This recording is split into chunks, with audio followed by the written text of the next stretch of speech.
And what is up, Pewter Peeps? Welcome in. Happy game day.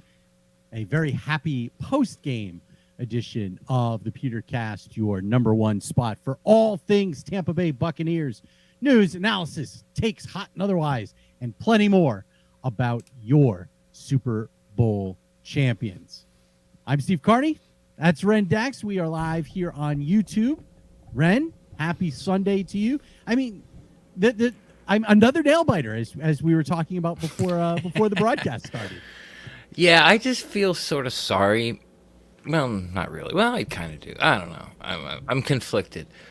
We have. Why are you conflicted? Please. Well, tell me. because we have, like I listen to some other podcasts, and sometimes we have, like this week, we didn't really have like a beat reporter on or a media member or somebody who worked for the team. We had like a fan on, even though Larry had been doing, Bears Underground for like 6-7 years, it's just, you kind of hear them talk about, well, we run the ball really well. We have 3 running backs, and Justin Fields is, he's only thrown 3 interceptions, and our defense is really good.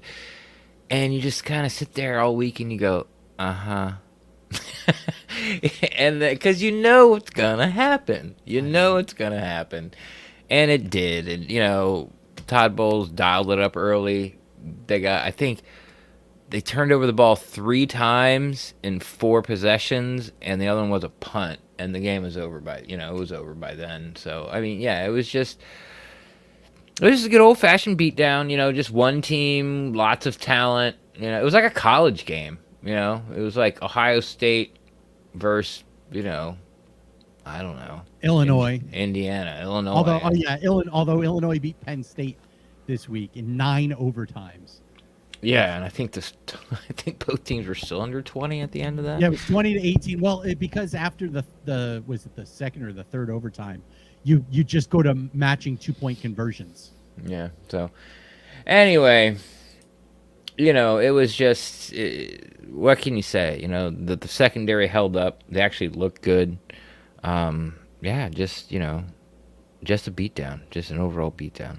Yes, an overall beatdown is exactly the point there. If you're watching us on YouTube, you saw Kyle Driver's super chat. Thank you, Kyle, for the $2 there. The defense looked amazing, even with the injuries. I don't know about you, Ren. I was kind of worried that they were going to put you in at quarterback because I'm too big. Corner? Yes, I'm too big to play corner. So why were you worried? Well, because they've got all the injuries. It was like, who's left? But if I'm going in at corner, what's to worry about? Well, because you haven't practiced this week. You were a DNP on the injury report. Hey, man, if Sherman can do it, I can do it. Something I just realized, we found out, Laura, last show, Carney can't see people in the lobby and stuff. I have decided to let you know that Corey from Nashville is in the lobby whenever you'd like to get to him. It's perfect. That would be awesome when we will. Or I could go into private chat and type that to you, but nah. Yeah, I can see the regular comments, but I can't see anybody else in the chat, which is kind of weird. But that's okay. We'll get to Corey in just a second. For me, I thought the best part about this game was the fact that Mike Evans didn't realize that he had given Tom Brady's 600th career regular season touchdown pass to a fan in the front row. Yeah, and I was sort of following the story on Twitter. Of course, Greg Allman was already knew the guy's name, where he worked. It was only the guy's second Bucs game ever, and he gets handed Tom Brady's 600th TD, pass. I saw Carmen Vitale reply to him like, "How do you know this already?" I'm like, well, it's called reporting, but yeah, that's called. He left the press box. Yeah, he took the elevator down to 2, or to 3. And walked over to the concourse and went down into the stands. That's the only way. It's the only way you can do that. It's not like hey, do I know anybody who's in the? I believe that was the south end zone. Do I know anybody in the south end zone? No. He left the press box and went down and took the time to go out there and find the guy, get his name, where he was from, all that stuff. Get a picture. I saw the picture of him on Twitter holding. Obviously, he said, "Hey, can you text me the picture of you? I'll give you credit for it." But that's still what it's going to end up being. But I really thought. And then, of course, you find out that he got another ball and he was going to get a signed jersey. I think Tracy Wolfson.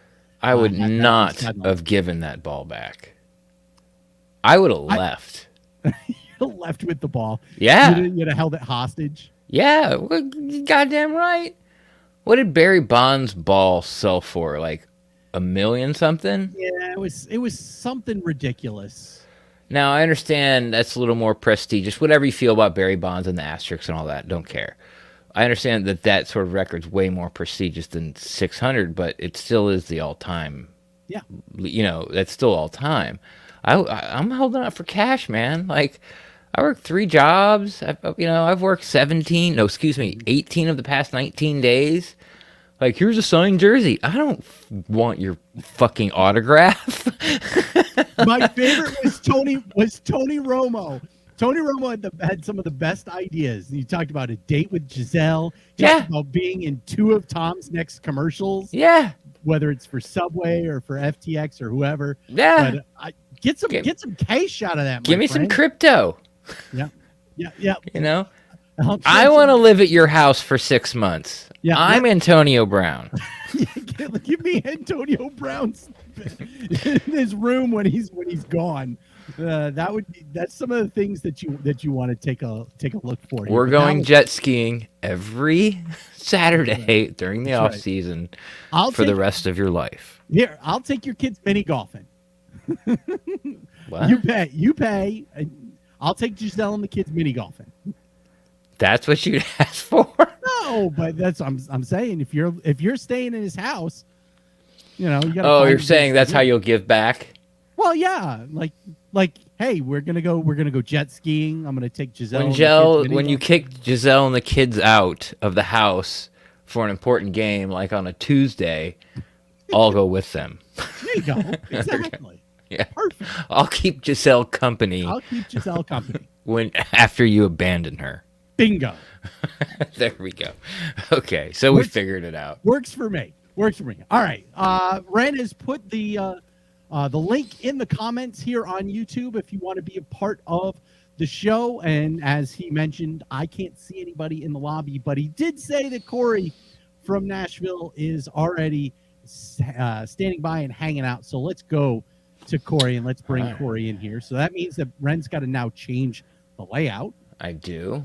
Change the overlay and bring in Corey, who's obviously in his car. Are you going to Men's League, Corey?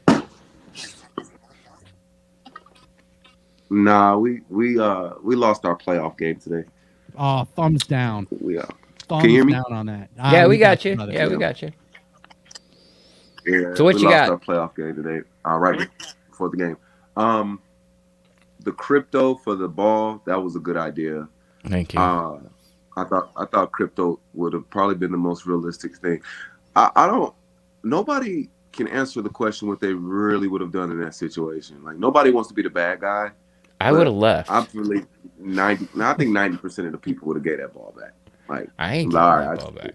Like, if it's like last week with OJ Howard's touchdown, I give the ball back. It's just a stupid ball, but it's what the ball represents. I mean, this ball is. Yeah, it's immortalized. It means a lot to a lot of people that have a lot of money, and I want those. It doesn't make you a bad person. Why does it make somebody a bad person? I have it. Optics. Why am I giving it to you? Optics. Then Mike Evans would have felt like fuck shit. Optics. Who gives a shit? Mike Evans would have felt like shit. And if Mike Evans feels like Mike Evans pay for it. Mike Evans can afford it. You know? Yeah. Yeah, he probably would have paid for it. You effed up. I want tickets and parking to every Bucs game in perpetuity. I'll buy my own tickets and parking. Just give me cash. I think that's not straight cash, homie. I think what's getting missed in this game, the Bears aren't a bad team. I think that's. I know. Isn't that crazy? They're not this bad, but man, did they look crappy. They are in every game that they've played this year. They're in every game. They had a lot, and they had all those guys go into COVID over the last couple of days. So I get it was a rookie quarterback, but he played well against. They beat somebody a couple weeks ago. He played well against them, and he wasn't terrible. He wasn't terrible against the Packers. You know what I mean? Mm-hmm. It's just I am loving what I'm seeing from our defense is starting to gel like it did the last. That was impressive today. The pass rush was in sync. Shaq Barrett's back 2 games in a row. Yeah, he's been on a tear. I'm happy. And our secondary, like, they showed a screenshot on one of our Fields' fumbles where everybody was where they were supposed to be in the secondary. Mm-hmm. And you know, as a Bucs fan, guys, you know, the last few years, young quarterbacks kill us. Yeah. And it was really cool to see everybody doing their job. Pierre Desir out here getting an interception. Delaney got an interception. Man, he's 4 months removed from taking his daughter to school every morning because he didn't have nothing to do. Like this is just awesome, man, and it's a testament to our coaching staff that is enough because we have so much talent. But our staff, because our talent has been questioned this year because of the injuries, but now you're starting to see our staff shine. How about our new secondary coach today? Right. Today because Kevin Ross is in COVID. Right. I mean, Coach Sherman with the headset on, and our secondary since the Patriots game, and you know we were like, oh, that are very well the last 4 games. Mm-hmm. We're gonna have. I'm not getting Carlton back. I'm not getting SMB back probably until after this Saints game.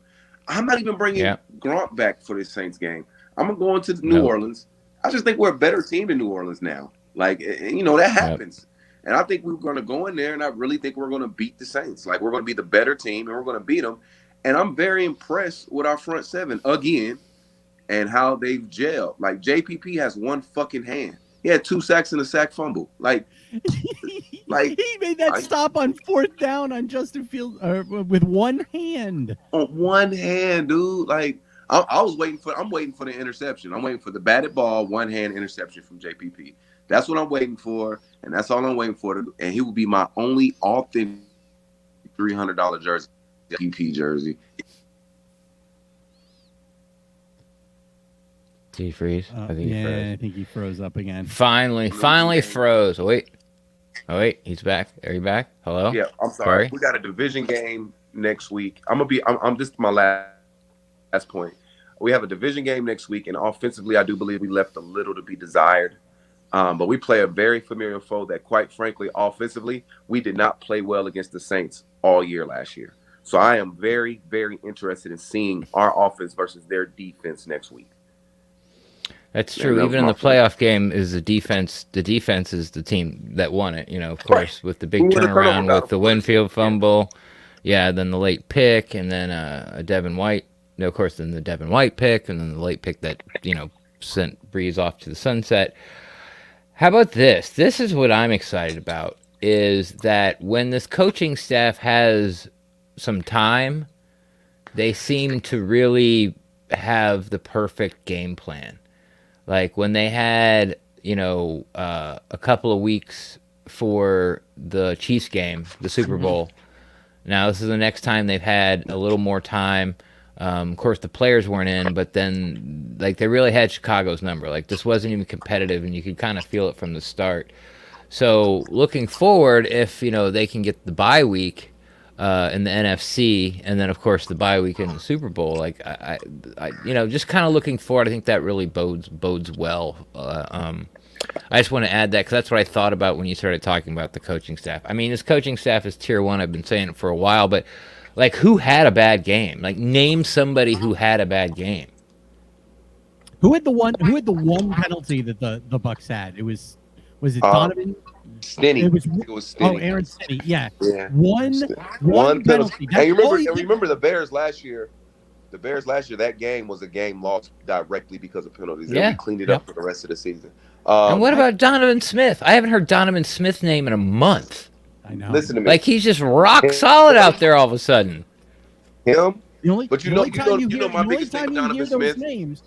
Yeah, my biggest thing with Donovan Smith, and I have always been at this point with him when I've defended him. He had no choice but to get better because availability is your best ability. And this guy has been an Iron Man at left tackle. Now he had the opportunity to play with Tom Brady, who's going to get you in the correct checks, can get you in the correct identifiers, and everything that you need. But listen, not enough will ever be talked about. Last year, first round pick, Tristan motherfucking Wirfs. Oh my God. This dude is starting to take over as the best offensive lineman in the NFL, dude. Not just right tackle, the best offensive lineman in the NFL. And I was very excited when we drafted him. When I saw this fucker jumping out of swimming pools, I was like, hold on. I was like, wait a minute. At 320 pounds, this dude is jumping out of swimming pools? You know how difficult that is? And he backflipping. And he was backflipping. I'm like, crazy. I'm like, and I watched him today. Khalil Mack, did he play? Did Khalil Mack play? I don't think so. What number was he? Yeah, you never heard his name. No, he was in a fucking bassinet because that is Tristan Wirfs' baby. That's where he was. He's in the fucking bassinet.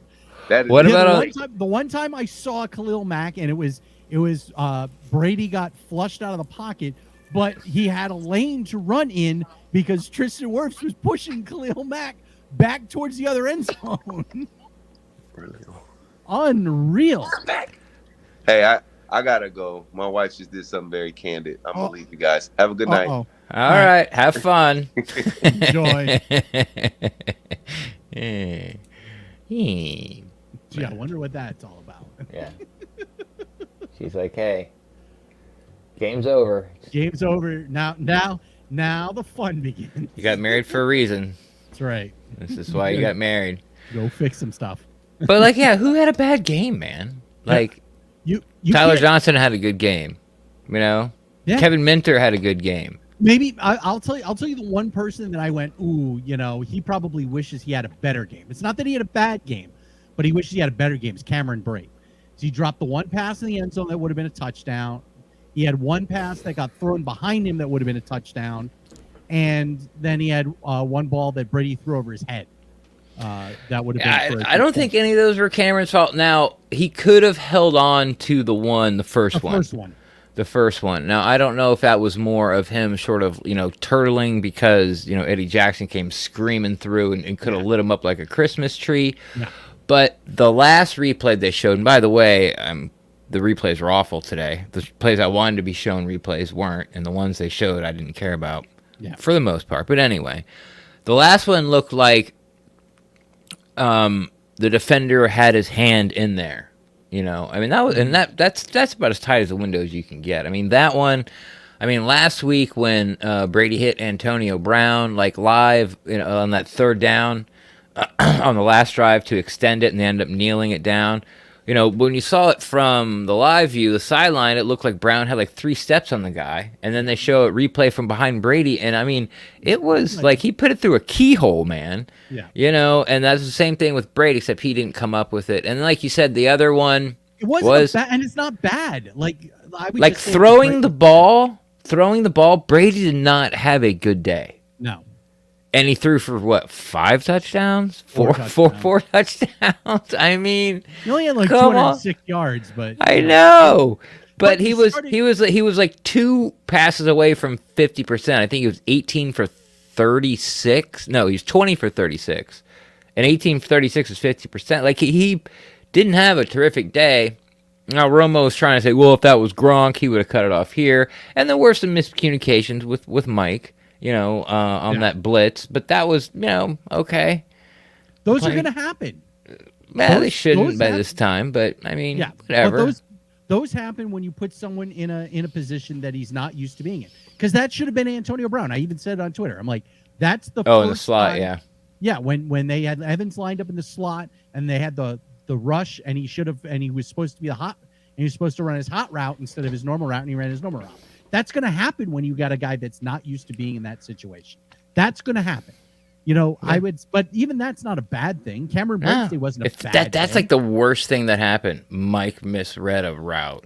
Yeah, and Cameron Brate maybe could have caught a touchdown pass that was like you said, a guy had his helmet and his hand on. Yeah, Brady missed a wide open OJ Howard for a touchdown. What are you gonna do? What are you gonna do?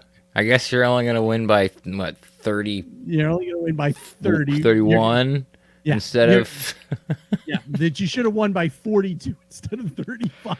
You guys stink. Oh yeah, and Suckup missed a field goal. Suckup missed a field goal. I mean, the wheels are falling off quick. Caught him.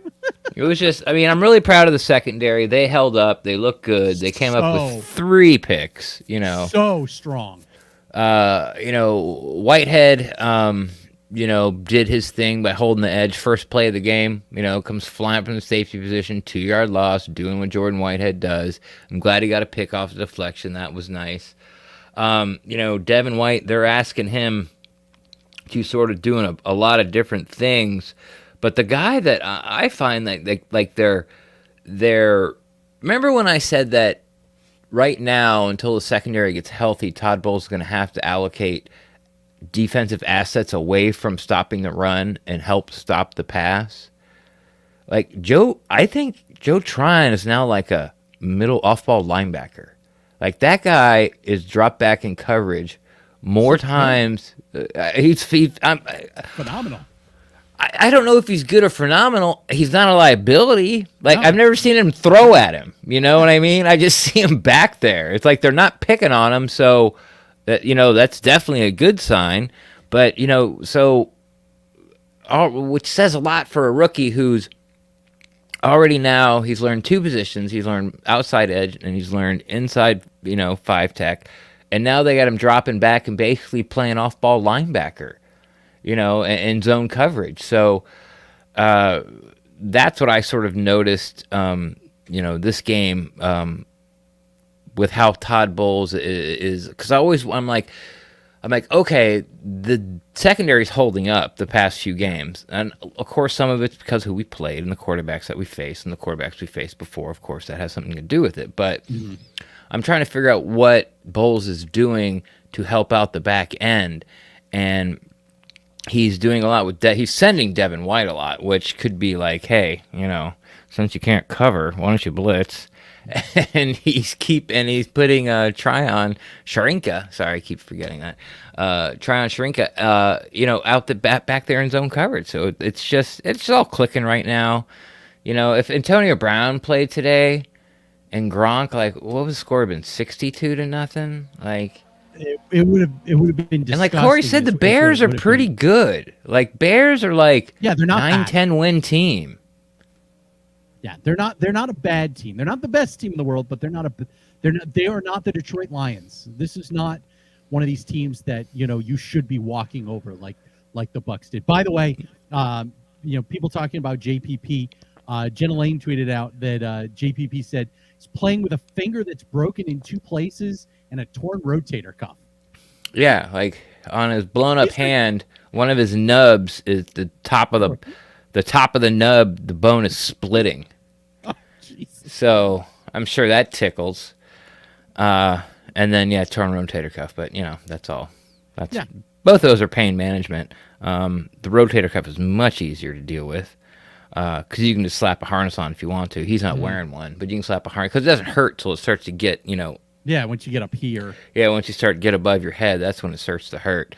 But when you have to swing through with your club to knock the ball out. Yeah, or knock down the inflatable clowns. I don't know. But that finger, that's got to be, that's like having a toothache on your hand. It's just yeah, and you figure it's being pulled out slowly too. That's just got to be torture. Absolute torture. Torture. All right, we've got the link again down in the comments here on YouTube.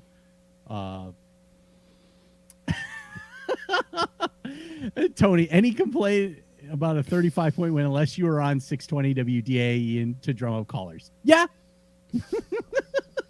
Hey, I was there for 15 years. I know all the secrets.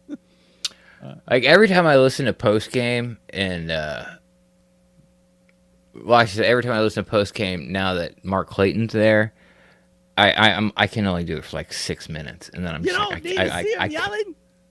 I don't. What he says is just like it's just incorrect. Like, and I don't know. I'm not saying everything that comes out of his mouth is incorrect. I'm telling you, if you listen for 6 minutes, he's going to say something that's absolutely wrong, and he's going to stick by it. And then he turns into Doomig, and he takes callers and calls them dumb and hangs up on them, and it's like you don't know what you're doing. Like, I played football, and it's like okay, great. So anyway, sorry, Melissa. That's my little. That's. I don't know, Tony. You made me laugh with the DAE comment. Yeah. So that's very funny. But Leonard looked awesome. Yeah. 3 weeks in a row. Rojo looked great. Sneak Vaughn in garbage time Played fine. Behind garbage line. Yeah, Or line number 2. Yeah, you had backup offensive linemen. You got a chance to see Ren's favorite player, the most underrated player in the history of the National Football League, Blaine Gabbert. Blaine Gabbert, and if Chris Godwin could catch, he would have converted that 3rd and 11 at midfield. But and they had and then Godwin's terrible. Yeah, and then if Gabbert realizes that he doesn't have Mike Evans out there, he's got Jalen Darden. Oh, that's who he's throwing it to. Yeah, he's throwing it to Darden. Yeah, exactly. Yeah. Darden Smurf. Yeah. He needed to come down, like a pitcher off the mound. Like Gabbert's like 6'6". Yeah, Darden needed those go-go gadget hands. But Darden, he got a spark. He looked, of course, his first kickoff his first punt return was the longest in the league so far, which was great. And then like everything else, just kind of like, oh Jesus! Like at one time, they didn't kick to him. They kicked, one time on a kickoff, when they got, I don't know if it was halftime or they got the field goal. It was him and one Chicago guy, and the Chicago guy was being blocked by a Bucs guy, and he ran right into the blocker. And it was like, come on, man, like, let's go. But they gave him it was a fake jet sweep, and then they swung it out to him. No, it was a jet sweep. No, it's a jet sweep. Yeah, and he got a first down. I thought he went down a little too easy. Reminded me a lot of Scotty Miller there. I'm like, look, we already have the fast guy that's afraid of contact. Like, you need to stay on your feet there. But yeah, overall, I would give definitely a plus to Darden's effort today. I mean, everybody. They give a plus to the entire special teams. I mean, you think about it. Was it the first? I can never give a plus to the entire special teams. First off, I can't do it. Field goal was missed. There. Can't. Okay. Sorry. All right. So you're not going to give. I would give. All right. I'll give a plus to the entire coverage on both sides, because the first punt, I think, against Pinion, where they broke through the blocking scheme and just absolutely crushed Jakeem Grant. I was like, yeah. I'm like, I like seeing that. I like watching the punt coverage blow somebody up. So sure, I don't know.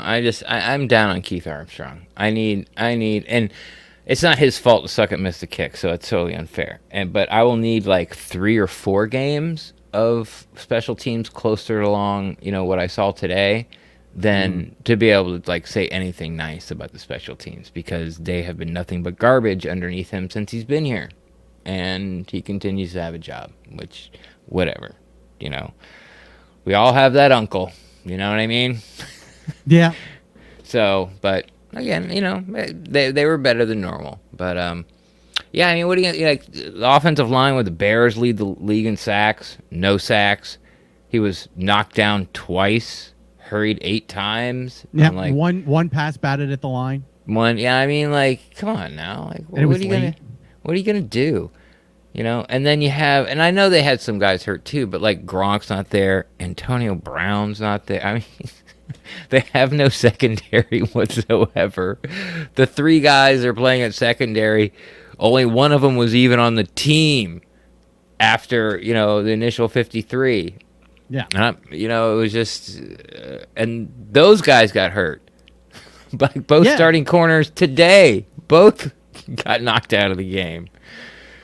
Yeah, but yeah. So, But it should be a fun week. We're going to Nolo, play the Saints. Going to be a lot of crap talked back and forth and all that stuff. I guess we'll be talking to Mike Neighbors, huh? Yep, that'll be Wednesday's show. More than likely, we will see Mike Neighbors stop by from Cox Sports Television. Cox Sports Television. I don't know why I said it that way. I don't know either. I don't know, but like BA didn't even have like a clock management faux pas. Like this is like nothing happened this game. No, you got your perfect 2-for-1 that you were looking for. I didn't, because they didn't score. When they came out at halftime, they didn't score. They got to midfield. Yeah, well, they had the 2-for-1 opportunity. Yes. That's all I want is for the opportunity to be there. And they pulled off the first part, scored a touchdown. Yeah. Chicago had like 7 seconds left. You don't have to score with no time for it to count for me. Basically you can't leave them enough time to have a realistic shot to get any points. And 7 seconds, of course, is there.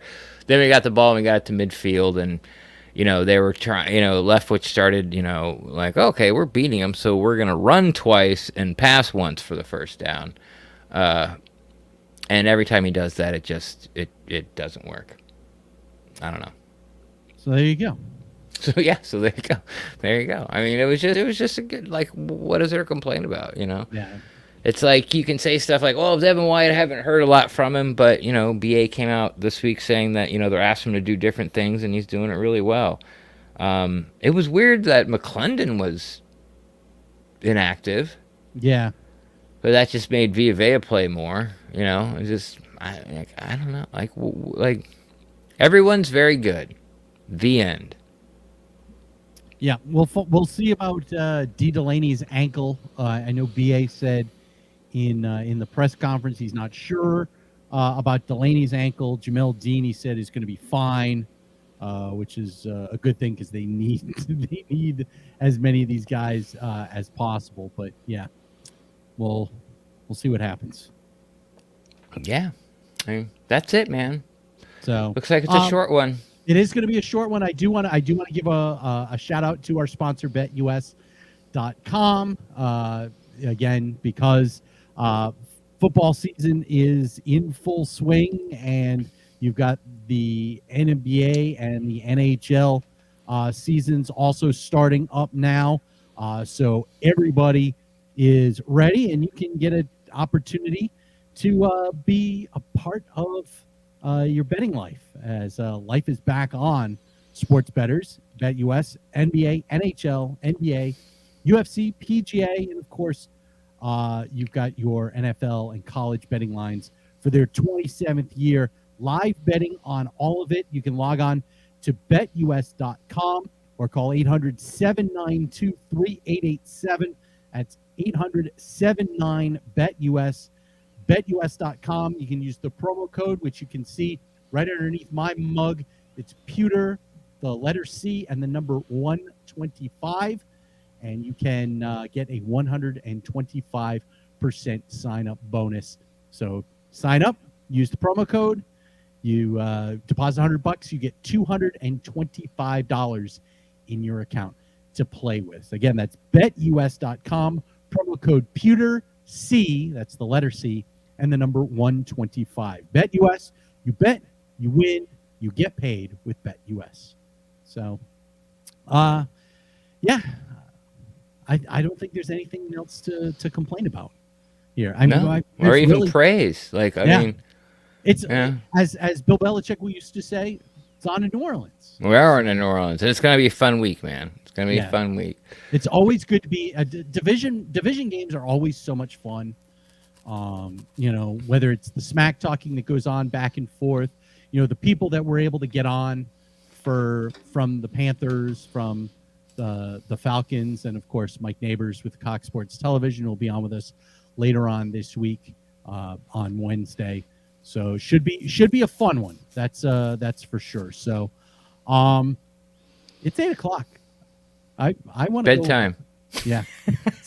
Bedtime for you, because I'm sure you have to work tomorrow. Actually, it's so weird. I I went to my boss and said, "Look, like I need 2 days off in a row, or Won't you lose know, your mind. yeah, it's just like I need some mental health days here. It's not really the hours. I don't have a problem. It's the being there every single day, and once it sort of hit like 12 days, it was a real struggle to not have my mind sort of, oh, this isn't done. Well, blah, blah, and just be angry all the time at work. Instead of like, oh, this isn't done. Okay, I'll do it. Yay, glad I'm here. This whole place, like, yay, let's go, teamwork. It was just, this isn't done. No one does anything. Why I'm the only one who does anything? Yeah. So I'm like, look, man, like I need first off, I need 2 days off, and if you put them in a row, that'd be great. So I have tomorrow and Tuesday off.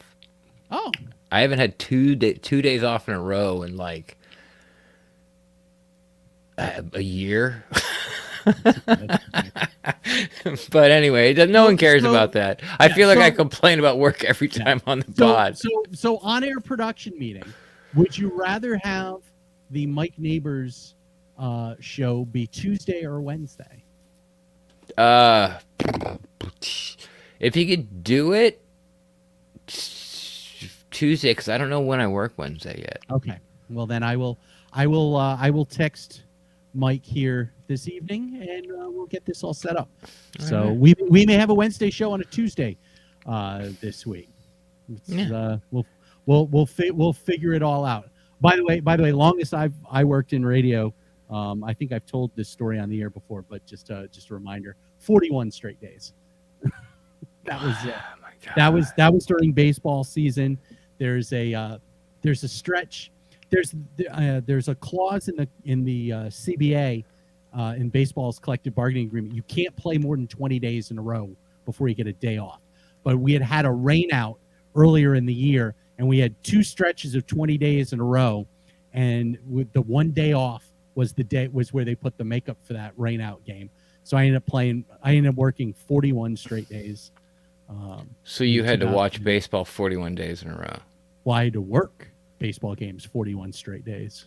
Which involves watching baseball. Which involves watching baseball and everything that goes along with it, yes. But yeah, so 41 straight days.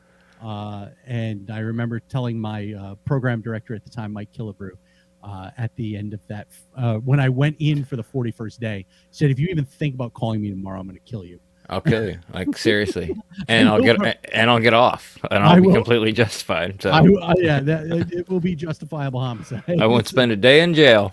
In fact, I'd probably kill you now. They give me a medal. You're lucky I'm here. Give me all your money. That's right, exactly. So the plan is that we will be here on Tuesday, Tuesday or Wednesday. Stay tuned. Follow at the PewterCast. And we'll let you know exactly when we're going to have Mike Neighbors from Cox Sports Television. But let's bounce on out of here, Ren. Give everybody the Ren addiction. Tell them where everybody find you. No. All right. Best place to find Ren is at the PewterCast.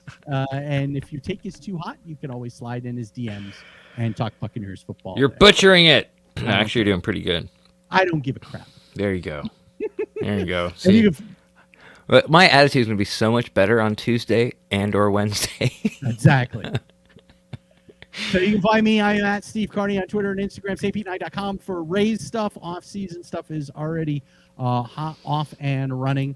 And of course, follow at the PewterCast and check out thepewtercast.com for everything about the podcast. You can also subscribe to the PewterCast podcast wherever you get your favorite podcast.